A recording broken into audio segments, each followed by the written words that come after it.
Good morning, good morning, good morning, good morning, good morning. A very good morning, all of you. Good morning, Kundan, Bhupendra, Kunal, Rahul, Raj, Reema, Parul, Sagun, Shruti, Suraj, Prithvi, Raj. A very good morning, all of you.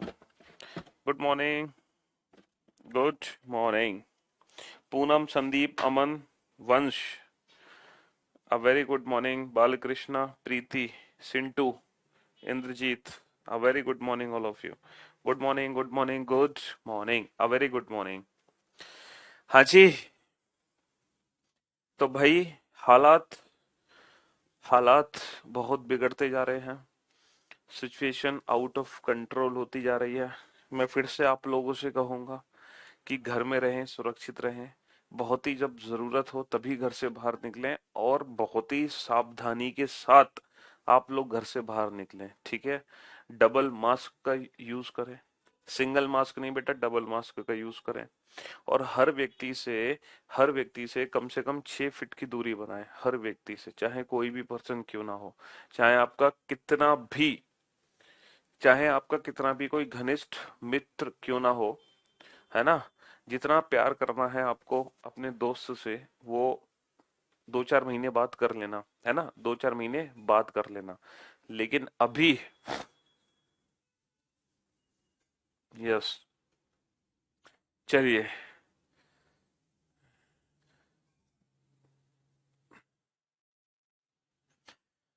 अच्छा, हम लोग calendar topic पढ़ रहे थे, है ना।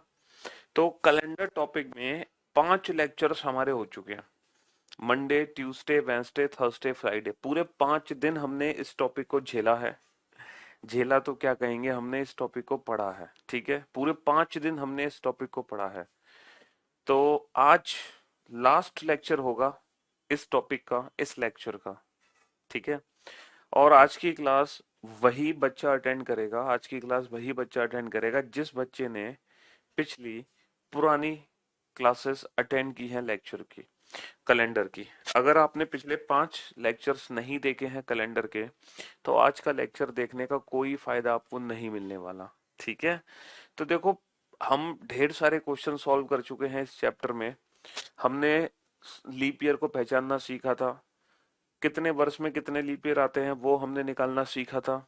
फिर हमने ऑड डेज काउंट करना सीखा। फिर हमने ऑड डेज से रिलेटेड, है ना, ऑड डेज से रिलेटेड ऑड डेज से रिलेटेड बहुत सारे क्वेश्चंस भी सॉल्व किए हमने। ऑड डेज से रिलेटेड बहुत सारे क्वेश्चंस भी सॉल्व किए हमने, ठीक है। फिर हमने रिपीटेशन ऑफ कैलेंडर भी पढ़ा कि कौन सा वर्ष कितने वर्ष बाद दोबारा से लौट कर आता है। कौन सा वर्ष कितने वर्ष बाद दोबारा से लौट कर आता है। रिपीटेशन ऑफ कैलेंडर भी हमने पढ़ा, ठीक है, कि कौन सा वर्ष कितने वर्ष बाद लौट कर आता है। फिर हमने सीखा कि एक हफ्ते में कितने संडे होते हैं, एक महीने में कितने संडे होते हैं, और एक साल में कितने संडे होते हैं, है ना। तो साल में संडे कभी 52 आते हैं, कभी 53 आते हैं। तो हमने जाना 52 कब आते हैं और 53 कब आते हैं, ठीक है, साल के पहले दिन से और महीने के पहले दिन से। तो यहां तक हम सब कुछ पढ़ चुके हैं। अब चलते हैं आगे। अब आप लोग एक बात बताओ, अगर मैं सेंचुरीज की बात करूं, जो हमारे वर्ष थे, है ना, जैसे 100 वर्षों की अगर बात की जाए, या पूरे 200 वर्षों की बात की जाए, या 300 वर्षों की बात की जाए, या 400 वर्षों की बात की जाए, तो बेटा पूरे 100 वर्ष में टोटल कितने लीप ईयर आते हैं, ये हमने पहले या पहले ही दिन हमने ये चीज पहले ही दिन काउंट करना सीख ली थी। हमने ये चीज पहले ही दिन काउंट करना सीख ली थी कि पूरे 100 वर्ष में कितने लीप ईयर आते हैं, 24। पूरे 200 वर्ष में कितने लीप ईयर आते हैं, पूरे 300 वर्ष में कितने आते हैं, और पूरे 400 में।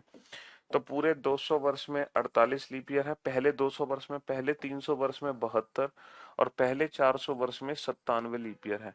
अब आप लोग मुझे एक चीज काउंट करके बताओ, ऑड डेज कितने हैं, ऑड डेज।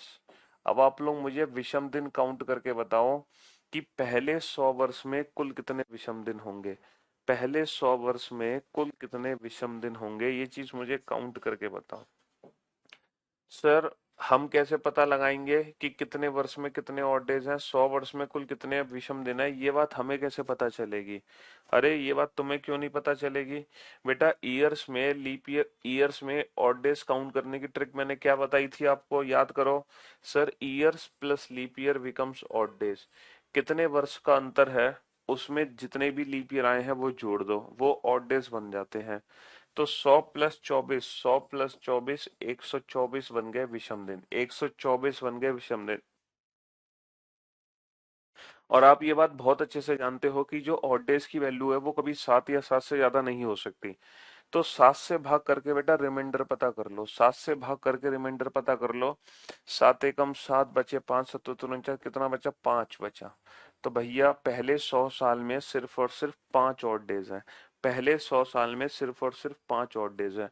क्योंकि ऑड डेज क्या होते हैं? Years plus leap year. तो बेटा 100 वर्ष में कितने ऑड डेज बनेंगे? 100 साल में कितने लीप ईयर आए? 24। तो 100 + 24, 124।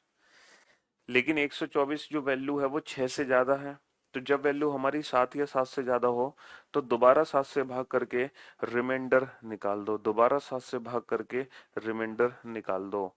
ठीक है, तो जिस बच्चे ने पहले 5 लेक्चर अटेंड किए हैं कैलेंडर टॉपिक के, वही बच्चा सिर्फ आज की क्लास देखे, अदरवाइज आप आज की क्लास मत देखना। ठीक है। पहले 200 वर्ष में कुल कितने ऑड डेज हैं? तो 200 + 48, 248। बेटा 7 से भाग करके रिमाइंडर पता करो, कितना रिमाइंडर बचेगा? 7 × 21 बचे 3, 7 × 5 = 35, 3। तो बेटा 3 ऑड डेज आ गए। 300 + 72, 372। 7 से भाग करके रिमाइंडर पता करो, कितना रिमाइंडर बचेगा? 1। 400 + 97, 497। 7 से भाग करके रिमाइंडर पता करो, 0। तो भैया 0 ऑड डेज। तो कहने का मतलब ये है, पहले 100 साल में 5 ऑड डेज, पहले 200 साल में 3 ऑड डेज, पहले 300 साल में 1, और पहले 400 साल में 0। तो 5310 ये हमारे ऑड डेज हो गए। ये कैसे निकले, कहाँ से निकले? Years plus leap year become odd days.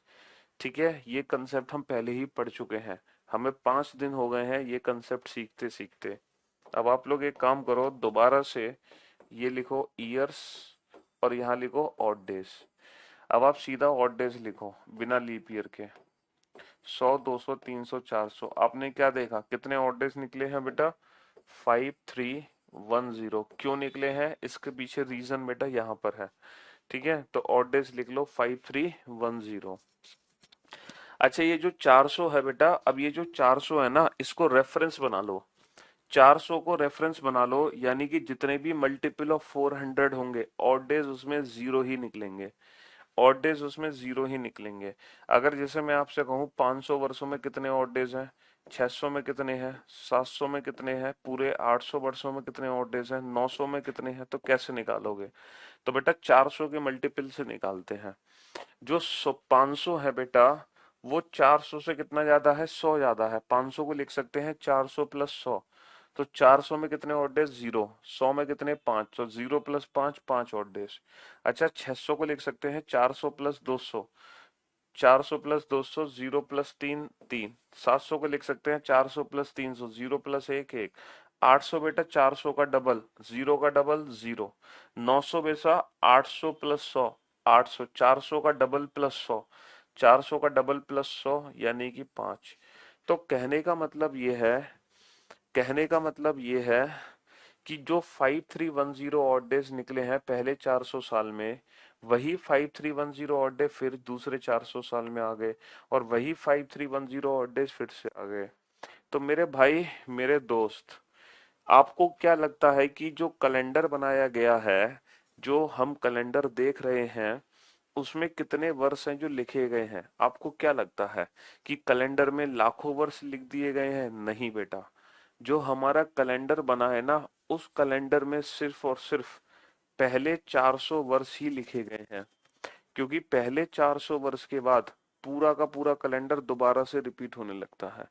यानी कि कैलेंडर में जो लिखे गए हैं वो पहले 400 वर्ष लिखे गए हैं, और वही 400 वर्ष के बाद फिर साइकिल बना दी गई, साइकिल बना दी गई। इसका मतलब ये है, जो पहली शताब्दी थी ना, जो पहले 100 वर्ष थे, वही बेटा 5वीं शताब्दी है। जो पहली शताब्दी थी वही 5वीं शताब्दी है, वही 9वीं शताब्दी है।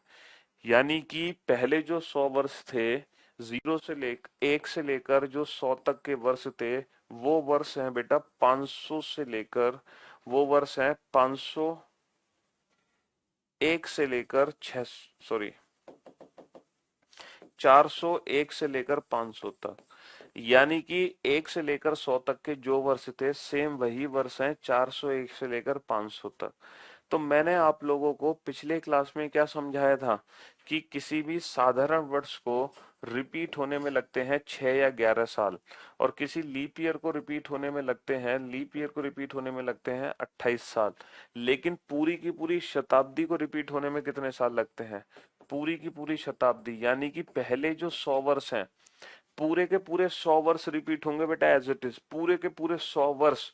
तो पूरी की पूरी शताब्दी रिपीट होने में कितने साल लगते हैं? पूरी की पूरी शताब्दी रिपीट होने में लगते हैं 400 साल। पूरी की पूरी शताब्दी रिपीट होने में कितने साल लगते हैं? 400 साल।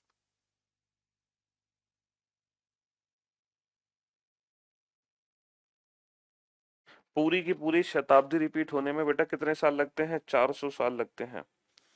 पूरी की पूरी शताब्दी रिपीट होने में 400 साल लगते हैं, 400 साल। किसी साधारण वर्ष को रिपीट होने में लगते हैं 6 या 11 साल, लीप वर्ष को रिपीट होने में लगते हैं 28 साल, और पूरे के पूरे 100 वर्ष रिपीट होने में, पूरे के पूरे 100 वर्ष रिपीट होने में कितने साल लगते हैं? 400 साल लगते हैं।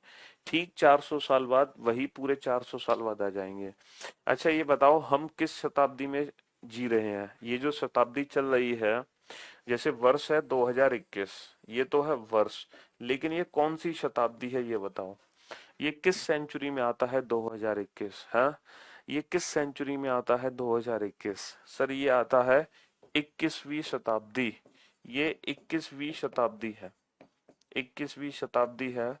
और जो 21वीं शताब्दी है वो 2001 से शुरू हुई थी, और खत्म कहाँ होगी? खत्म होगी 2100 पे। तो बेटा हम लोग जो जी रहे हैं वो 21st सेंचुरी में जी रहे हैं। कौन सी सेंचुरी में? 21st century. अब आप ये बताओ, ये जो 21st सेंचुरी है, कैलेंडर में सिर्फ 4 ही सेंचुरी होती हैं, पहली, दूसरी, तीसरी, चौथी। कैलेंडर में सिर्फ 4 ही शताब्दी हैं, और यही 4 शताब्दी बार बार से रिपीट हो रही हैं। तो एक्चुअल में ये जो 21st सेंचुरी है, ये कैलेंडर की पहली 4 शताब्दी में से कौन सी शताब्दी है? क्योंकि कैलेंडर में सिर्फ 4 प्रकार की ही शताब्दियां हैं, सिर्फ 4 प्रकार की। हम जिस शताब्दी में जी रहे हैं वो इन चारों में से किसके सिमिलर है? सर जो 21st सेंचुरी है ना, देखो 400 के मल्टीपल करो, 400 का मल्टीपल 2000, 2000 प्लस 100, यानी कि हम पहली शताब्दी में जी रहे हैं। जो पहली शताब्दी है वही 21वीं शताब्दी है। जो फर्स्ट सेंचुरी है वही 21st सेंचुरी है। यानी कि जो कैलेंडर की पहली शताब्दी थी ना, जहां से कैलेंडर की शुरुआत हुई थी, उसी सेंचुरी में हम लोग जी रहे हैं, पहली सेंचुरी में, फर्स्ट सेंचुरी में। ठीक है, फर्स्ट सेंचुरी में जो पहले 100 वर्ष थे कैलेंडर के, वही अब वाले 100 वर्ष चल रहे हैं। ये जो 2021 चल रहा है ना, 21, ये वो 21वां वर्ष है जो कैलेंडर का पहला 21वां वर्ष था, जो कैलेंडर का पहला 21वां वर्ष था। ठीक है, हाँ जी। तो ये जो कैलेंडर के ऑड डेज हैं 5310, ये जो सेंचुरीज के ऑड डेज हैं 5310, इससे सर एक चीज आपने क्लियर करी कि जो शताब्दी है वो ठीक 400 साल बाद रिपीट होती है, और कैलेंडर में सिर्फ यही 4 प्रकार की शताब्दियां हैं। ठीक है, यही 4 प्रकार की शताब्दियां हैं। लेकिन आपके एग्जाम में ना, आपके एग्जाम में एक छोटा सा क्वेश्चन आता है, इनमें से कौन सा शताब्दी का अंतिम दिन है, या इनमें से कौन सा शताब्दी का प्रथम दिन है? Which of the following can be the last day of a century, और which of the following can be not first day of the century? ये वाला क्वेश्चन एग्जाम में आता है।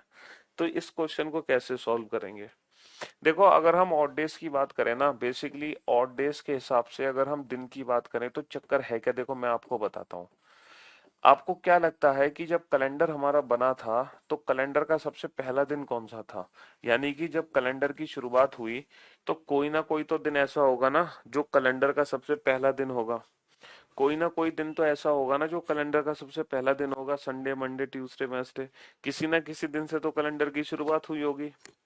हाँ, किसी ना किसी दिन से तो कैलेंडर की शुरुआत हुई होगी कि नहीं हुई होगी बताओ? कोई ना कोई तो दिन ऐसा रहा होगा जो कैलेंडर का सबसे पहला दिन रहा होगा। तो बेटा जो कैलेंडर का सबसे पहला दिन था वो था मंडे, दूसरा जो दिन था वो था ट्यूसडे, तीसरा जो दिन था वो था वेडनेसडे, वेंसडे। चौथा दिन था थर्सडे। पांचवा दिन था फ्राइडे। छठा दिन था सैटरडे। और जो सातवां दिन था वो था संडे। बेटा संडे था सातवां दिन। और सात को हम बोल देंगे जीरो, क्योंकि रिमाइंडर बचेगा जीरो। यानी कि और आठवां दिन क्या था? आठवां दिन फिर से मंडे था। भाई सातवां दिन संडे, आठवां दिन मंडे, नवां दिन ये, 10वां दिन ये, तभी तो बेटा तीन बोले या 10 बोले बात एक ही है, क्योंकि दोनों का रिमाइंडर तीन आएगा। फिर 11वां दिन, 12वां दिन, 13वां दिन, 14, 15, 16, 17, फिर 17वां दिन ये था।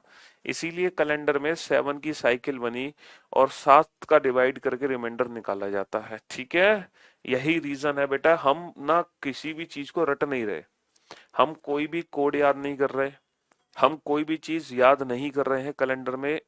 ठीक है, हम हर चीज को ना कंसेप्चुअली समझ रहे हैं।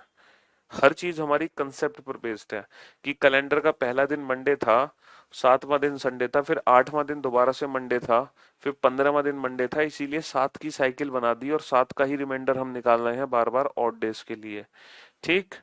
तो एक क्वेश्चन एग्जाम में आता है कि शताब्दी का कौन सा अंतिम और प्रथम दिन हो सकता है। तो मेरे दोस्त, मेरे भाई, ये जो शताब्दी के ऑड डेज निकले हैं ना, यही शताब्दी के अंतिम दिन है। यही शताब्दी के अंतिम दिन है।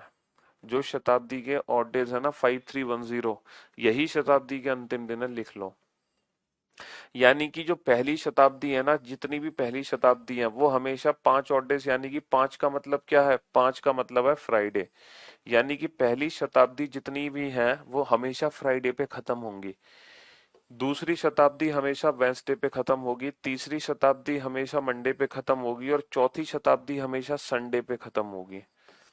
चौथी शताब्दी हमेशा संडे पे खत्म होगी। चौथी शताब्दी हमेशा, है ना, चौथी शताब्दी हमेशा किस पे खत्म होगी? चौथी शताब्दी हमेशा संडे पे खत्म होगी।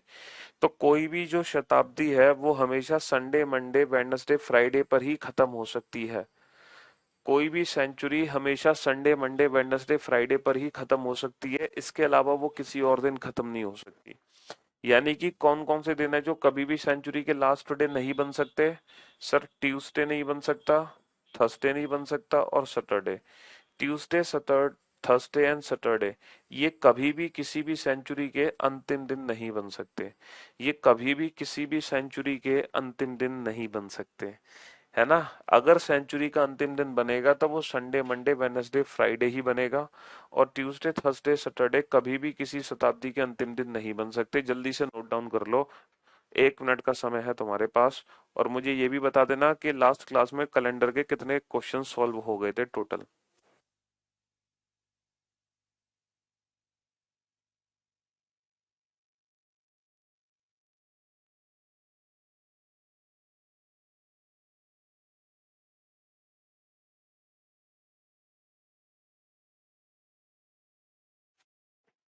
सीपीओ फर्स्ट अटेम्प्ट में निकालना है, उसके लिए 49 क्वेश्चन हो गए थे, बहुत बढ़िया। सीपीओ फर्स्ट अटेम्प्ट में निकालना है, उसके लिए कैसे तैयारी करूं सर? बेटा अगर आप सीपीओ फर्स्ट अटेम्प्ट में निकालना चाहते हो ना, तो बिना कमेंट किए पढ़ना शुरू कर दो। अगर तुम कमेंट करने में लगे रहोगे ना तो तुम नहीं निकाल पाओगे फर्स्ट अटेम्प्ट में। अगर आपको फर्स्ट अटेम्प्ट में सीपीओ निकालना है तो बिना कमेंट किए पढ़ना शुरू कर दो। और जो टीचर लिखाता चला जाता है वो सारी चीजें खुद से नोट करते चले जाओ समझते हुए। ठीक है, ऐसे निकलेगा सीपीओ फर्स्ट अटेम्प्ट में।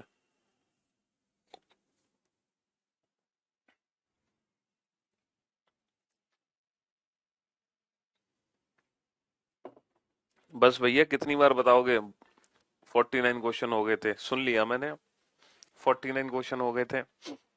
चलो, अब आप ये बताओ कैलेंडर की जो पहली शताब्दी है बेटा वो किस दिन से शुरू हुई थी, तुम्हें पता है? सर अभी तो आपने बताया था कि कैलेंडर का जो पहला दिन था वो मंडे था। मंडे से हमारा कैलेंडर शुरू हुआ। तो कैलेंडर की जो पहली शताब्दी थी, पहली शताब्दी का पहला दिन मंडे, क्योंकि कैलेंडर हमारा मंडे से शुरू हुआ, सबसे पहला दिन ही मंडे था। सबसे पहला दिन ही मंडे था, कैलेंडर मंडे से शुरू हुआ। Got it. अब ये बताओ दूसरी शताब्दी किस दिन से शुरू हुई? चलो पहली शताब्दी तो तुम्हें पता चल गई, क्योंकि कैलेंडर का सबसे पहला दिन मंडे था तो पहली शताब्दी मंडे से ही शुरू हुई। लेकिन कैलेंडर का दूसरा दिन, मतलब जो दूसरी शताब्दी थी, दूसरी शताब्दी का पहला दिन क्या था ये बताओ। दूसरी शताब्दी का पहला दिन क्या था? दूसरी शताब्दी का पहला दिन क्या था? देखो, अब आप लोग मेरी बात ध्यान से सुनना और ध्यान से समझने की कोशिश करना। Tarika well done, Nancy very good job, Ashish शाबाश, Rahul very good, well done, good job, great. अब आप लोग मेरी बात ध्यान से सुनना और बेहद ध्यान से समझने की कोशिश करना, ठीक है? मेरे भाई, पहली शताब्दी किस दिन पे खत्म हुई? फ्राइडे पे। मान लो कि आज पहली शताब्दी का आखिरी दिन है। मान लो कि आज पहली शताब्दी का आखिरी दिन है और आज का दिन क्या होगा? सर, आज अगर पहली शताब्दी का आखिरी दिन है तो आज फ्राइडे होगा। मान लो कि आज पहली शताब्दी का आखिरी दिन है तो आज फ्राइडे है। तो मेरे दोस्त, मेरे भाई, अगर आज पहली शताब्दी खत्म हो रही है तो ऑब्वियस सी बात है कल से दूसरी शताब्दी शुरू हो जाएगी। अरे, आज अगर पहली शताब्दी खत्म हो रही है तो कल से दूसरी शताब्दी शुरू होगी ना। और अगर आज फ्राइडे है तो कल क्या होगा? अरे, आज अगर फ्राइडे है तो कल क्या होगा? सैटरडे। तो सिंपल सी बात यह है, पहली शताब्दी अगर फ्राइडे पे खत्म हो रही है तो उसके अगले दिन सैटरडे से दूसरी शताब्दी शुरू हो जाएगी ना। या फिर 2-3 दिन का ब्रेक लगेगा पहले, कि नहीं सर पहली शताब्दी खत्म हुई है, जश्न आजादी होगी, पहले 2-3 दिन की हॉलीडे होगा सर, उसके बाद आएगा फ्राइडे के बाद सैटरडे, तो ऐसा तो होगा नहीं। तो पहली शताब्दी अगर फ्राइडे पे खत्म हुई है तो ठीक उसके अगले दिन सैटरडे से दूसरी शताब्दी शुरू हो जाएगी। और अगर दूसरी शताब्दी वेडनेसडे पर खत्म हुई है तो उसके अगले दिन थर्सडे से तीसरी शुरू हो जाएगी। और तीसरी अगर मंडे पर खत्म हुई है तो उसके अगले दिन ट्यूसडे से चौथी शताब्दी, उसके अगले दिन ट्यूसडे से चौथी शताब्दी शुरू हो जाएगी।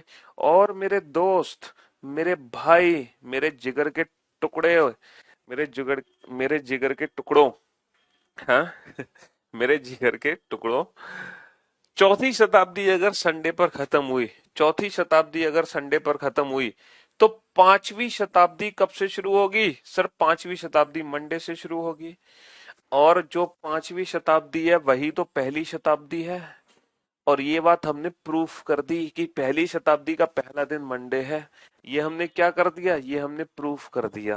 तो आप यहां से भी देख सकते हो, चौथी पांच संडे पर खत्म हुई, उसके अगले दिन मंडे से पांचवी शुरू होगी, और पांचवे ही तो पहली है। तो अगर अगर हम बात करें सेंचुरी के फर्स्ट डेज की, तो ये सेंचुरी के फर्स्ट डेज हो सकते हैं, सेंचुरी के प्रथम दिन। तो ये शताब्दियों के प्रथम दिन हो सकते हैं। कौन कौन से प्रथम दिन हो सकते हैं? मंडे, सैटरडे, थर्सडे और ट्यूसडे। अच्छा, ऐसे कौन कौन से दिन है जो शताब्दी के प्रथम दिन नहीं बन सकते? प्रथम दिन नहीं बन सकते, देखो, टीटीएस, टीटीएस तो अंतिम दिन नहीं हो सकते। प्रथम दिन कौन कौन से दिन नहीं हो सकते? सर, संडे, वेडनेसडे और फ्राइडे, ये कभी भी सेंचुरी के प्रथम दिन नहीं बन सकते। कहने का मतलब यह है, कहने का मतलब यह है, जो अंतिम दिन होते हैं वो प्रथम दिन नहीं हो सकते, और जो प्रथम दिन होते हैं वो अंतिम दिन नहीं हो सकते। सिंपल सी बात यह है, बस मंडे कॉमन है। बस मंडे कॉमन है बेटा। मंडे एक ऐसा दिन है जो प्रथम दिन भी हो सकता है और अंतिम दिन भी हो सकता है। मंडे एक ऐसा दिन है जो प्रथम दिन भी हो सकता है, अंतिम दिन भी हो सकता है। मंडे को छोड़कर, मंडे को छोड़कर, अब एक एक गधे, इतनी देर से क्वेश्चन पूछे जा रहे हो, पढ़ने में तुम्हारा बिल्कुल ध्यान नहीं, इसीलिए तो गुस्सा आता है कि इतना अच्छा कंसेप्ट सिखा रहे हैं, इतना गजब का कंसेप्ट आपको सिखाया जा रहा है, उसके बाद अब तुम अपने फालतू के क्वेश्चंस को पूछने में लगे हुए हो। इट मींस कि आपको जो पढ़ाया जा रहा है वो आप समझने की कोशिश ही नहीं कर रहे हो और फालतू के क्वेश्चन में उलझ रहे हो कि सर ये 20वीं शताब्दी है या 21वीं शताब्दी है। हैं, तुम्हें गधे ये नहीं पता कि ये 21वीं शताब्दी या 20वीं शताब्दी है? हम 21वीं शताब्दी में जी रहे हैं। हैं, 2021। तुमने कभी क्रिकेट मैच देखा है कि नहीं देखा? 3.4 ओवर। इसका मतलब क्या है बेटा? ये कौन सा ओवर है? ये चौथा ओवर है या तीसरा ओवर है गधे? ये तीसरा ओवर है या चौथा? तो सर ये चौथा ओवर है, चौथा। ये चौथे ओवर की चौथी बॉल है। तो 2021 का मतलब ये है, ये 21वीं शताब्दी का 21वां वर्ष है। 2020वीं शताब्दी तो कंप्लीट हो चुकी है, 21वीं शताब्दी शुरू हो गई है 2001 से। ठीक है, लेकिन तुम्हें तो फालतू क्वेश्चन में ही लग रहे हो। अबे, ये बात तो तुम बाद में भी समझ सकते हो, लेकिन जो इतना खतरनाक चीजें मैंने समझाई इसको समझना बहुत जरूरी था। क्योंकि रटना कुछ भी नहीं है, रट्टाफिकेशन का काम नहीं है कि रट डाला टीटीएस, अंतिम दिन नहीं होते हैं, ये प्रथम दिन होते हैं। रटने से काम नहीं चलेगा, कंसेप्ट समझो। चीजों को अगर भूल भी जाओगे तो तुम्हें ये चीज पता होगी कि सर सेंचुरी के जो ऑड डेज थे वही लास्ट डेज थे, तो सेंचुरी के ऑड डेज निकाल लेना। 100, 200, 300, 400 साल में कितने ऑड डेज हैं? 5310। अगर 5310 कैसे निकले, ये कैसे पता चलेगा? तो ईयर्स प्लस लीप ईयर कर देना, years plus leap year becomes odd days, वहां से निकल जाएगा। और जो 5310 है, इसकी वैल्यू कैसे पता चलेगी? तुम्हें पता है पहला दिन मंडे होता है, उसी से पता चल जाएगा कि 5310 का मतलब क्या है। और अंतिम दिन, जो अंतिम दिन है उसका ही जो अगला दिन होगा वो प्रथम दिन होगा। सिंपल सी बात है। फ्राइडे का अगला दिन सैटरडे, वेडनेसडे का अगला दिन थर्सडे, मंडे का अगला दिन ट्यूसडे, संडे का अगला दिन मंडे। तो यही हमारे प्रथम दिन होंगे। भाई अंतिम दिन के बाद ही तो प्रथम दिन आएगा। ठीक है, चलिए अब मैं आपसे पूछूंगा कुछ क्वेश्चंस। देखते हैं तुम्हारी अकल पे कुछ। Question number 50। इनमें से कौन किसी शताब्दी का अंतिम दिन नहीं हो सकता? इनमें से कौन किसी शताब्दी का अंतिम दिन नहीं हो सकता? इनमें से कौन किसी शताब्दी का अंतिम दिन नहीं हो सकता? इनमें से कौन किसी शताब्दी का अंतिम दिन नहीं हो सकता? Which of the following cannot be the last day of a century? Which of the following cannot be the last day of a century? इनमें से कौन किसी शताब्दी का अंतिम दिन नहीं हो सकता? इनमें से कौन किसी शताब्दी का प्रथम दिन हो सकता है? इनमें से कौन किसी शताब्दी का प्रथम दिन हो सकता है? इनमें से कौन किसी शताब्दी का प्रथम दिन हो सकता है? इनमें से कौन किसी शताब्दी का प्रथम दिन हो सकता है? तो देखो, हमें पता है टीटीएस। टीटीएस कभी भी सेंचुरी के अंतिम दिन नहीं बन सकते। तो ट्यूसडे, थर्सडे, सैटरडे ये कभी भी शताब्दी के अंतिम दिन नहीं हो सकते। और टीटीएस ही हैं जो फर्स्ट डे होते हैं। टीटीएस ही हैं जो फर्स्ट डे होते हैं। ट्यूसडे, थर्सडे और सैटरडे ही फर्स्ट डे होते हैं। ठीक है, फर्स्ट डे होते हैं।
हाँ जी। Can not be the last day. तो बेटा टीटीएस कभी अंतिम दिन नहीं हो सकते, टीटीएस प्रथम दिन होते हैं। टीटीएस अंतिम दिन नहीं हो सकते, टीटीएस प्रथम दिन होते हैं, ठीक है। चलिए भाई, नेक्स्ट आ जाइए क्वेश्चन नंबर 52 पे।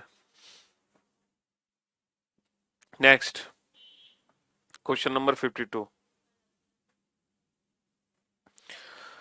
होगा क्या बेटा, यही फोन आते हैं, need oxygen cylinder, need oxygen bed, इसके अलावा क्या होगा? या फिर किसी का दुखद समाचार सुनने को मिल जाता है, यही चलता है सुबह से लेके शाम तक, इसके अलावा कुछ नहीं चलता। Can not be the last day, can be the first day, ठीक है। हाँ जी।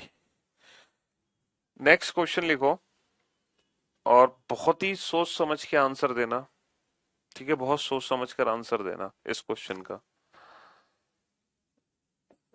विच of the following, which of the following, which of the following, which of the following cannot, which of the following, which of the following is the, which of the following is the day, is the last day, which of the following is the last day of 21st century? इनमें से कौन 21वीं शताब्दी का अंतिम दिन है? इनमें से कौन 21वीं शताब्दी का अंतिम दिन है? इनमें से कौन 21वीं शताब्दी का अंतिम दिन है? इनमें से कौन 21वीं शताब्दी का अंतिम दिन है? Option A Sunday, option B Monday, option C Wednesday, option D Friday. इनमें से कौन 21वीं शताब्दी का अंतिम दिन है? तो बेटा जब रटते हैं तो रटने वाले बच्चे सिर्फ ये दो क्वेश्चन का आंसर दे पाते हैं, लेकिन जिनके कंसेप्ट क्लियर हैं वो इस क्वेश्चन का भी आंसर देंगे, ठीक है। हाँ जी। और ये बुक में कहीं मिलता नहीं है, ये कंसेप्ट हमें कहीं क्लियर नहीं होता हमारा। Which of the following is the last day of 21st century, इनमें से कौन 21वीं शताब्दी का अंतिम दिन है? तो बेटा वैसे 21वीं शताब्दी का अंतिम दिन कौन सा है? 21वीं शताब्दी का अंतिम दिन है बेटा 31 दिसंबर 2100, ये 21वीं शताब्दी का अंतिम दिन है। 31 दिसंबर 2100 को कौन सा दिन है? तो बेटा हमें पता है कि जो 21st सेंचुरी है, जो 21वीं शताब्दी है, वो पहली ही सेंचुरी ही तो है, फर्स्ट सेंचुरी के ही तो इक्विवेलेंट है। और पहली शताब्दी का अंतिम दिन क्या है बेटा? 100 में ऑड डेज होते हैं पांच, पांच का मतलब फ्राइडे। पहली शताब्दी का अंतिम दिन क्या है? फ्राइडे। तो 21वीं शताब्दी का भी अंतिम दिन फ्राइडे ही होगा, क्योंकि जो 21वीं शताब्दी है वही पहली शताब्दी है। तो 100% मैं कह सकता हूँ 31 दिसंबर 2100 को फ्राइडे है, और 1 जनवरी 2101 बेटा ये 22वीं शताब्दी का पहला दिन है। फ्राइडे का अगले दिन क्या है? सैटरडे। 22वीं शताब्दी का पहला दिन सैटरडे। और देखो 22वीं शताब्दी बेसिकली दूसरी शताब्दी होती है, और देखो दूसरी शताब्दी का पहला दिन क्या है? दूसरी शताब्दी का पहला दिन सैटरडे है। दूसरी शताब्दी का पहला दिन सैटरडे है, तो बेटा ये 22वीं शताब्दी का पहला ही दिन है, ठीक है। हाँ जी।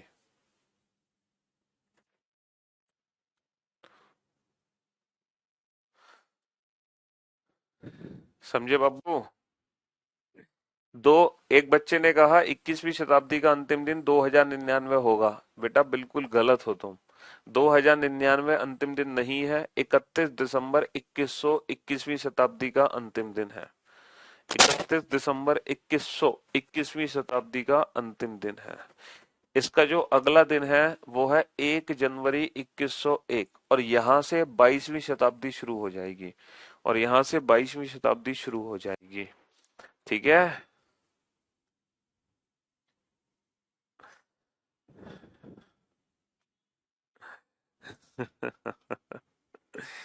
चलिए साहब, तो अब मैं उम्मीद करता हूं कि ये लास्ट डे फर्स्ट डे किसी भी सेंचुरी के आपको बहुत अच्छे से पता चल गए होंगे, ठीक है। लास्ट डे फर्स्ट डे आपको किसी भी शताब्दी के बहुत अच्छे से समझ आ गए होंगे, और काफी चीजें कंसेप्चुअली आपको समझ आई। अब हम चलते हैं इस चैप्टर में बिल्कुल लास्ट पड़ाव पे, आखिरी पड़ाव, कि किसी भी पर्टिकुलर डेट मंथ ईयर को कौन सा दिन है कैसे निकालें। जैसे 5 मार्च, 5 मार्च 2000, 5 मार्च 2009 को कौन सा दिन है, बिना कंपैरिजन मेथड के डायरेक्ट कैसे निकालें, बिना कंपैरिजन मेथड के, बिना आज की डेट से, बिना आज की डेट से कंपेयर किए कैसे पता लगाएं कि 5 मार्च 2 का, बेटा ये यूनिवर्सली ट्रू है बिना रेफरेंस के, ये एक्चुअल में है दिन, ये यूनिवर्सली ट्रू है। तो बिना आज की डेट से कंपेयर किए हम डायरेक्ट कैसे पता लगाएं कि 5 मार्च 2009 को कौन सा दिन है, 5 मार्च 2009 को कौन सा दिन है। तो देखो, एक तो मेथड ये है कि मैं आपको कोड बता दूं, आपको कोड बता दूं, तो वो कोड याद कर लो आप, और वो कोड किसका होगा, वो महीने का कोड होगा। और बेटा महीनों का कोड याद क्यों करना, हमें हमें कुछ भी कोड याद करने की जरूरत नहीं है, हम बिना कोड याद किए ही निकाल देंगे आंसर, है ना। तो पहले तो हम इसको समझते हैं। तो जब मैं इसको समझाऊंगा तो बिल्कुल एकदम लॉन्ग प्रोसेस से समझाऊंगा, और फिर उसी लॉन्ग प्रोसेस को हम बाद में बेटा 10 सेकंड की ट्रिक में कन्वर्ट कर देंगे, विद इन अ 10 सेकंड की ट्रिक में। ठीक है, चलिए बेटा। तो हमारा काम क्या है, हमारा काम यह है टोटल ऑड डेज कैलकुलेट करना, विषम दिन कैलकुलेट करना। टोटल क्या कैलकुलेट करना, ऑड डेज विषम दिन। तो बेटा कोई भी जो डेट होती है वो दो पार्ट में डिवाइड होती है, एक तो होती है मंथ्स में, दूसरा वो होती है ईयर्स में। तो कोई भी जो डेट होती है वो दो पार्ट में डिवाइड होती है, मंथ्स और ईयर्स। तो हमें ये देखना है कितने महीने पूरे हो गए, बेटा जनवरी निकल चुका है, फरवरी निकल चुका है, मार्च चल रही है। और कितने वर्ष पूरे हो चुके हैं, सर 2009 वर्ष पूरा नहीं हुआ, 2009 के तो ये महीने हैं। बेटा ये जो महीने हैं ये 2009 के ही हैं, जो वर्ष पूरी हुई है वो हुई है 2008, जो वर्ष पूरी हुई है वो हुई है 2008, जो वर्ष पूरी हुई है वो हुई है 2008। ठीक है। अब आप इनके ऑड डेज लिख दो और कुछ मत करो। अब इनके ऑड डेज लिखोगे कैसे, बेटा जनवरी में तो 31 दिन होते हैं तो 3 ऑड डेज। अच्छा फरवरी बेटा ये 2009 की है, 2009 की फरवरी तो एक और 0 ऑड डेज 2009 की। अच्छा मार्च में दी हुई तारीख, मार्च में कितनी तारीख दे रखी है, 5। अच्छा अब ईयर्स, तो मंथ के ऑड डेज कितने आ गए बेटा, 5 और 3 8, और 8 का मतलब कितना होगा, 1। अब हम कैलकुलेट करेंगे कि 2008 में कितने ऑड डेज हैं। तो बेटा वर्ष को ऑड डेज में कैसे कन्वर्ट करें, तो बेटा पहले तो इसको ना सेंचुरी ईयर में तोड़ो, इसको सेंचुरी ईयर में तोड़ो, इसको लिख सकते हैं 2000 प्लस 8। अच्छा 2000 वर्ष में कितने ऑड डेज हैं, ये कैलकुलेशन डायरेक्ट हो जाएगी, क्योंकि 400 वर्ष में 0 ऑड डेज, और जितने भी 400 के मल्टीपल होंगे ऑड डेज 0 होंगे, 2400 का मल्टीपल है। लेकिन बेटा इसमें डायरेक्ट ऑड डेज हम नहीं निकाल सकते, इसके लिए हमें क्या करना पड़ेगा, ईयर्स प्लस लीप ईयर, क्योंकि जब तक हम ईयर्स में लीप ईयर ऐड नहीं करते तब तक वो ऑड डेज बनते नहीं है।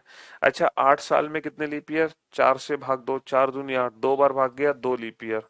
तो 8 और 2 10, और 10 + 0 10, 10 का मतलब 3। तो बेटा 3 ऑड डेज ये आ गए, एक ऑड डे ये आ गया, 3 और 1 4, और 4 का मतलब क्या होगा, 4 का मतलब होगा थर्सडे। अभी थोड़ी देर पहले तो समझाया था 4 का मतलब क्या होता है, 4 का मतलब होता है थर्सडे, 4 का मतलब होता है थर्सडे। ठीक है, 4 का मतलब क्या होता है, 4 का मतलब होता है थर्सडे। तो मेरे भाई मेरे दोस्त, अभी आपको ऐसा लग रहा होगा ये बहुत ही ज्यादा लॉन्ग मेथड है, लेकिन इसी मेथड को हम 10 सेकंड की ट्रिक में कन्वर्ट कर देंगे। ठीक है, तो एक काम करो, पहले आप इस प्रोसेस को नोट डाउन कर लो अच्छे से, बहुत ही अच्छे से इस प्रोसेस को नोट डाउन कर लो, है ना। फिर मैं इसी ट्रिक को 10 सेकंड के अंदर वाली ट्रिक में कन्वर्ट करूंगा। पहले आप इस प्रोसेस को नोट डाउन कर लो बहुत अच्छे से। After a long time corona से फाइट जीत ली, very good job Amit, good, and congratulation. और बहुत बहुत गॉड ब्लेस यू बेटा, आप अपनी हेल्थ का ध्यान रखो। फिर भी वीकनेस आपको बहुत ज्यादा होगी तो प्रॉपर डाइट लो, ताकि वो वीकनेस दूर हो जाए जल्दी से जल्दी। ठीक है।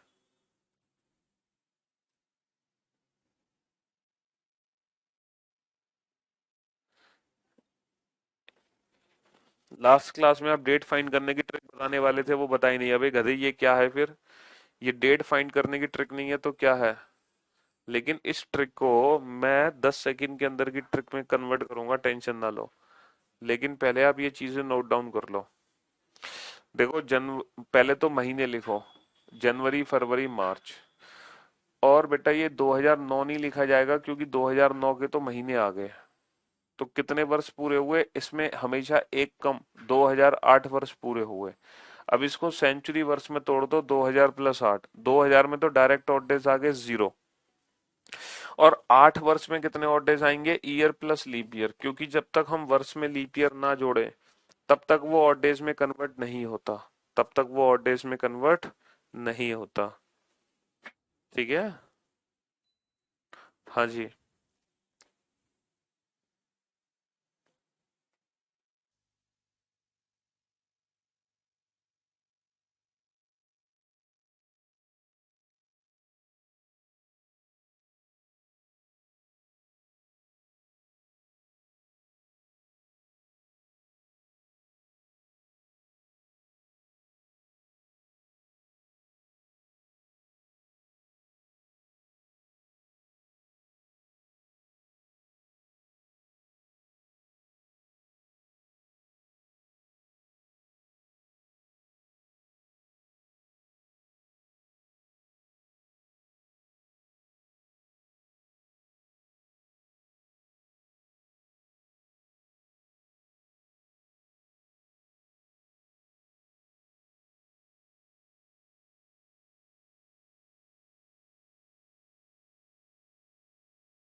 हाँ जी, चलिए अब इसी क्वेश्चन को हम डायरेक्ट सॉल्व करेंगे कि एग्जाम में हमें क्या करना है। सर ये तो बहुत लॉन्ग प्रोसेस हो गया, है ना? अब एग्जाम में हमें बेटा 3 ऑड डेज ये है और 1 ऑड डेज ये है, मंथ का भी तो है। तो 1 + 3 तो बेटा 4 हो जाएगा ना। अब इस क्वेश्चन को एग्जाम में कैसे करेंगे हम, ठीक है? चलिए साहब, 5 मार्च 2009 को कौन सा दिन है? देखो एग्जाम में हमें क्या करना है, ध्यान से सुनना। ऑड डेज काउंट करना बेटा हम यहां से शुरू करेंगे। सबसे पहले हम अपने दिमाग में बोलेंगे जनवरी। सबसे पहले हम अपने दिमाग में क्या बोलेंगे? जनवरी। तो बेटा जनवरी के कितने ऑड डेज लिख देंगे? सीधा 3। फिर हम अपने दिमाग में बोलेंगे फरवरी, क्योंकि अभी तक हम मार्च तक पहुंचे नहीं है। तो फरवरी बेटा 2009 की है, तो 0 ऑड डेज। फिर आप अपने दिमाग में बोलेंगे मार्च, तो मार्च में दी हुई तारीख 5। तो बेटा हमने जनवरी बोला, फरवरी बोला, फिर मार्च बोला, लिख दी है। अब हम 2009 नहीं लिखेंगे, इसको लिखेंगे 2008। और 2000 में भी 2000 प्लस 8 लिखेंगे, शताब्दी प्लस रिमाइंडर वर्ष। अब ये जो 8 वर्ष है ना, बस तुम्हें एक चीज याद रखनी है, इसमें आए हुए लीप ईयर जोड़ दो बस। 4 दूनी 8, 2 लीप ईयर, बस ये 2 लीप ईयर लास्ट में जोड़ना मत भूलना। बस इतना तुम्हें याद रखना और यही तुम्हारे क्वेश्चन का आंसर है। और सिर्फ इतना ही तुम्हें करना है, इसके अलावा कुछ भी नहीं करना। बस यही तुम्हारे क्वेश्चन का आंसर है, इसके अलावा तुम्हें कुछ नहीं करना। अब बेटो 2000 को छोटा करके कितना बना सकते हैं? 0। 400 का मल्टीपल, 8 का रिमाइंडर कितना आ गया? 1। ठीक है, टोटल जोड़ो। 3, 3 और 5 8, 8 और 1 9, 9 और 2 11।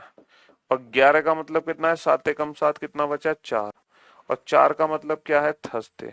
तो हमारे क्वेश्चन का आंसर थर्सडे आ गया। हमारे क्वेश्चन का आंसर थर्सडे आ गया। हमारे क्वेश्चन का आंसर थर्सडे आ गया। ठीक है।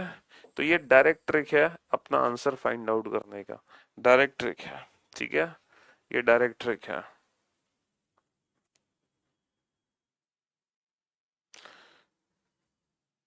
तो तो ये जो तुम देख रहे थे तुम्हें ऐसा लग रहा था पता नहीं क्या बवाल है ये, सर इतना लंबा मेथड सर कैसे हो पाएगा।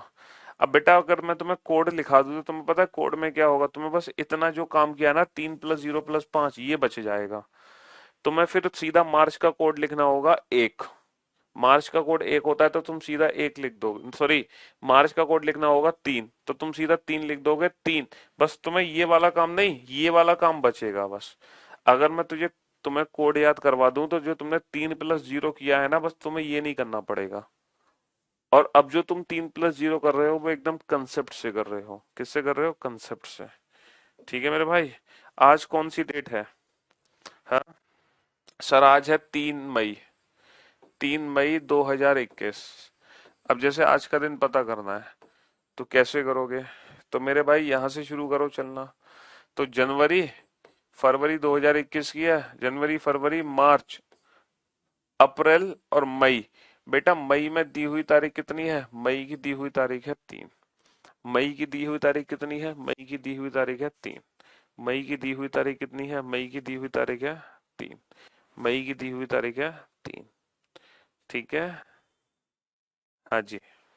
मई की दी हुई तारीख है 3।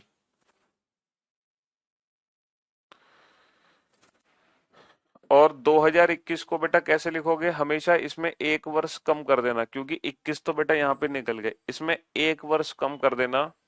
तो ये 2020 हो गया। क्या हो गया बेटा? 2020। और 20 में आए हुए लीप ईयर जोड़ दो। 20 में आए हुए लीप ईयर, 4 × 5 = 20, 5 लीप ईयर है, 4 × 5 = 20। बस इतना सा काम तुम्हें करना है और यही तुम्हारे क्वेश्चन का आंसर है। यही तुम्हारे क्वेश्चन का आंसर है। ठीक है। तो मेरे भाई 3 और 3 6, 6 और 2 8, 8 और 3 11, 11 ये 0, 7 दूनी 14, कितना बचा? 6। 3 और 3 6 और 2 8 और 3 11, 11 और 6 17, 17 और 5 22, 7 × 3 = 21, कितना बचा? 1।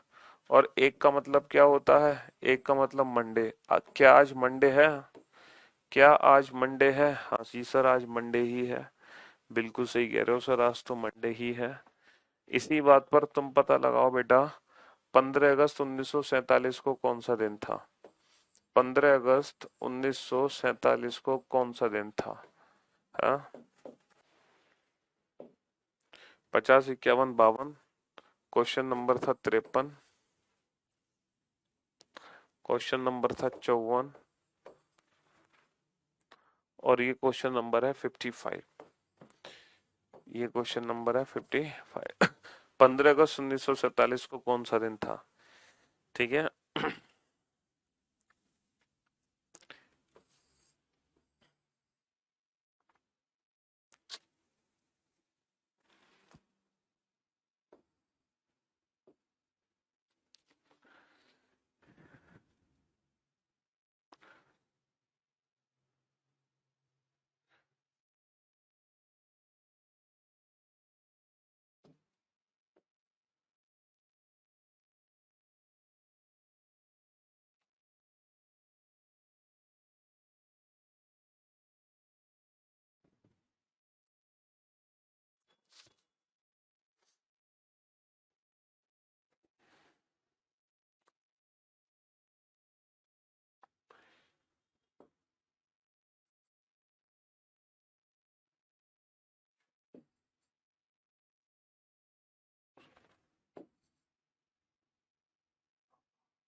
हाँ जी बेटा ये है मंथ के कोड, ये डायरेक्ट मंथ के कोड हैं। अगर आप 15 अगस्त तक नहीं पहुंचना चाहते हो, सीधा अगस्त का कोड लिखना चाहते हो, तो ये मंथ के कोड होते हैं 033, 614, 625, 035। लेकिन ये कोड याद करने से कोई फायदा नहीं है। बस देखो कितनी बचत होगी, मैं अभी आपको बताऊंगा कोड से कितना फायदा मिलेगा। हालांकि मैं कभी भी ये सजेशन नहीं दूंगा कि ये कोड याद करो, मैं अभी रीजन बताता हूँ क्यों। देखो डायरेक्ट ट्रिक को फॉलो करो, जनवरी से अगस्त तक पहुंचो। जनवरी से अगस्त तक पहुंचो। जनवरी में कितने ऑड डेज हैं? सर जनवरी में 3 है। फरवरी बेटा, फरवरी तो जीरो की है ही, फरवरी तो 1947 की है। फरवरी, फिर मार्च में 3, अप्रैल में 2, मई में 3, जून में 2, जुलाई में 3, अगस्त की दी हुई तारीख 15 प्लस 1946। बेटा 47 नहीं, 46, 46 हमेशा एक वर्ष कम। और 46 में आए हुए लीप ईयर जोड़ दो। बेटा 46 में कितने लीप ईयर हैं? 4 एकम 4, 4 एकम 4, 11 चौक 44। तो 15 को अगर हम छोटा करें तो 15 को 7 दूनी 14, कितना बचा? 1। 1900 में कितने ऑड डेज होंगे बेटा? 1900 के ऑड डेज निकालो। 1900 के ऑड डेज देखो, 100, 200, 300, 400। कितने ऑड डेज हैं? 5, 3, 1, 0। तो 1900 को हम लिखेंगे 1600 plus 300, 1600 plus 300, 1600 plus 300, 1600 plus 300, 1900, 0 plus 1, 1। तो 1900 का 1, 7 छिंग 42, कितना बचा? 4, 7 एकम 7, कितना बचा? 4। तो बेटा 3 और 3 6, 6 और 2 8, 8 और 3 11, 11 और 2 13, 13 और 3 16 और 1 17 और 1 18 और 4 22 और 4 26, 7 तिया 21, कितना बचा? 5। और 5 का मतलब क्या होता है? फ्राइडे। तो 15 अगस्त 1947 को क्या था? फ्राइडे था। 15 अगस्त 1947 को क्या था? फ्राइडे था। बेटा अगर रेफरेंस दिया होगा तो हम रेफरेंस मेथड से ही निकालेंगे, स्टैंडर्ड दिया है तो स्टैंडर्ड मेथड से निकालेंगे, क्योंकि रेफरेंस तो रेफरेंस के अकॉर्डिंग ही निकालना है ना हमें। समझ रहे हो भाई? रेफरेंस में तो कैलेंडर ही चेंज कर देते हैं। अब आप लोग ध्यान से सुनना और ध्यान से समझने की कोशिश करना। ये कोड का देखो फायदा क्या होता। कोड का सिर्फ इतना फायदा होता कि मैं 15 तो लिखता ही लिखता यहाँ पे, 15 प्लस अगस्त का कोड लगा देता। अगस्त का कोड क्या है? जनवरी, फरवरी, मार्च, अप्रैल, मई, जून, जुलाई, अगस्त। अगस्त का कोड क्या है? 2।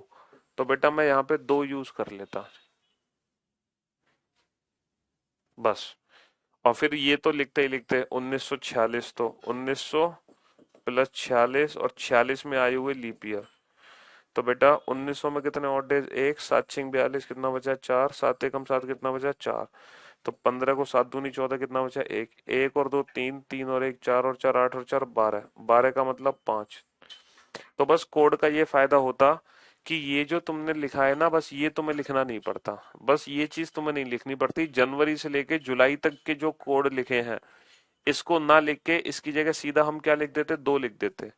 इसकी जगह सीधा क्या लिखते? 2 लिखते। लेकिन उसके लिए हमें ये कोड याद करने पड़ते, 033, 035, 614, 625।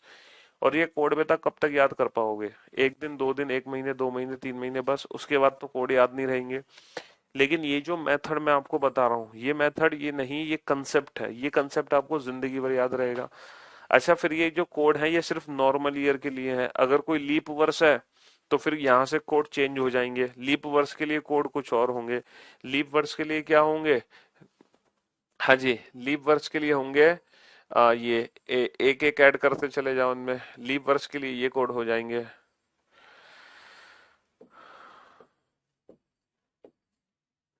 एक एक ऐड करते चले जाओ, लीप वर्ष के लिए ये वाले कोड हो जाएंगे। तो लीप वर्ष के लिए कोड अलग हो जाएंगे। तो इट्स बेटर कि कोड फोड़ के चक्कर में मत पड़ो, सीधा जनवरी से लिखना शुरू कर दो। और ये लिखना बड़ा आसान है, ये लिखना बड़ा आसान है। चलिए इसी बात पे तुम बताओ बेटा, 26 जनवरी 1950 को कौन सा दिन था? 26 जनवरी 1950 को कौन सा दिन था? 26 जनवरी 1950 को कौन सा दिन था? 26 जनवरी 1950 को कौन सा दिन था? 26 जनवरी 1950 को कौन सा दिन था? हाँ जी, 26 जनवरी 1950 को कौन सा दिन था? 15 अगस्त 1947 को फ्राइडे था। इसी बात पे तुम बताओ 26 जनवरी 1950 को कौन सा दिन था?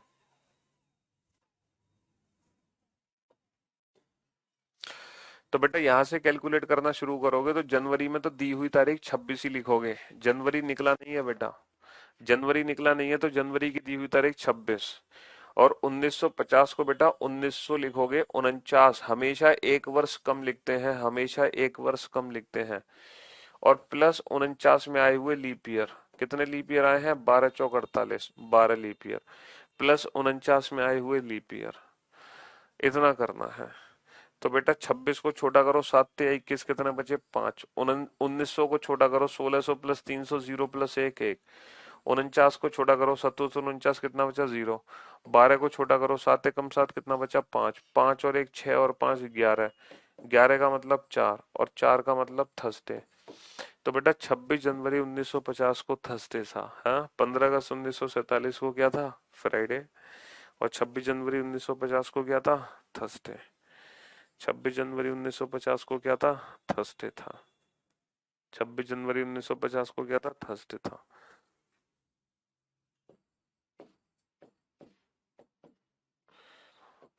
दस फरवरी 1440 को कौन सा दिन था?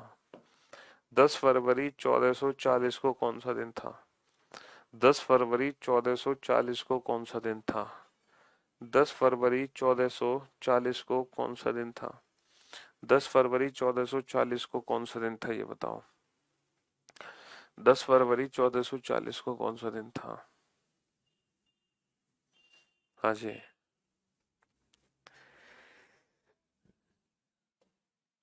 यहां से काउंट करना शुरू करो। तो बेटा जनवरी में ऑड डेज कितने? 3। फरवरी में दी हुई तारीख 10। और 1440 को कैसे लिखोगे? 1400 प्लस 39। बेटा 40 नहीं लिखते, हमेशा एक कम लिखते हैं। और 39 में आए हुए लीप ईयर, कितने लीप ईयर आए हैं 39 में, ये बताओ। 39 में आए हुए लीप ईयर, तो कितने लीप ईयर आए हैं 39 में? आ, आ, आ, कितने? 4 से भाग दो, कितनी बार 4 से भाग जाएगा? 9 बार भाग जाएगा। 9 चौक 36। 4 से बेटा 9 बार भाग जाएगा, तो 9 लीप ईयर आए हैं। 9 लीप ईयर आए हैं। अब बेटा 10 को छोटा करो, 7 एकम 7, कितना बचा? 3। 7 पंजे 35, कितना बचा? 4। 7 एकम 7, कितना बचा? 2। अब आप ये बताओ 1400 को छोटा कैसे करोगे? 1400 को, 1400 को छोटा कैसे करोगे? 1400 को कैसे करोगे? 1400 में कितने ऑड डेज हैं? 5 3 1 0।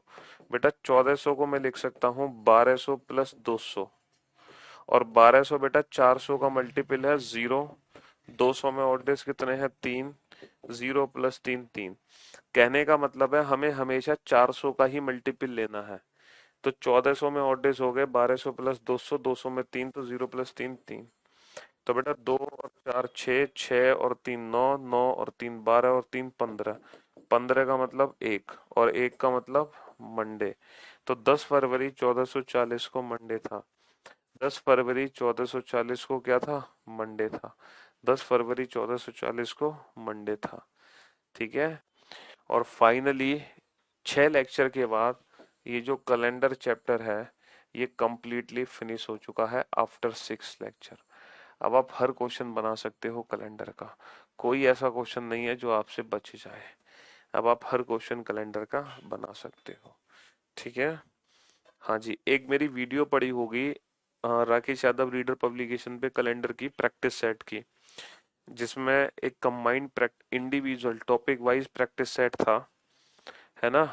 टॉपिक वाइज मैं अभी आपको उस वीडियो के बारे में बताता हूँ, आप उस वीडियो को जरूर देखना, क्योंकि उस वीडियो में मैंने कैलेंडर के कुछ लेटेस्ट क्वेश्चन कराए हुए हैं, बहुत बढ़िया बढ़िया। तो आप उस वीडियो को जरूर देखना, मैं बताता हूँ वो कौन सी वीडियो है।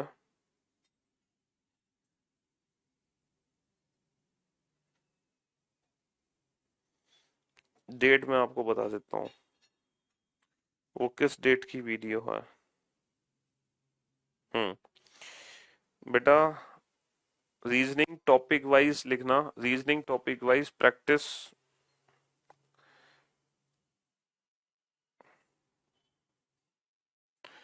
कैलेंडर 2 महीने पुरानी वीडियो है, RYP भी आपको मिल जाएगी राकेश यादव रीडर पब्लिकेशन पर।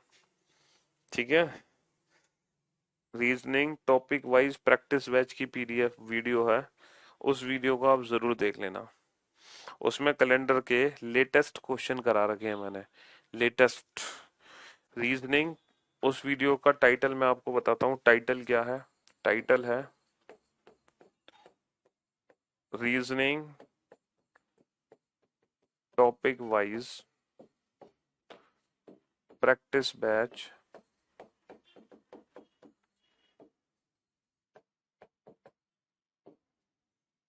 कैलेंडर। ठीक है, ये वाली वीडियो है और ये RYP Rakesh Yadav reader publication 2 महीने पुरानी वीडियो है।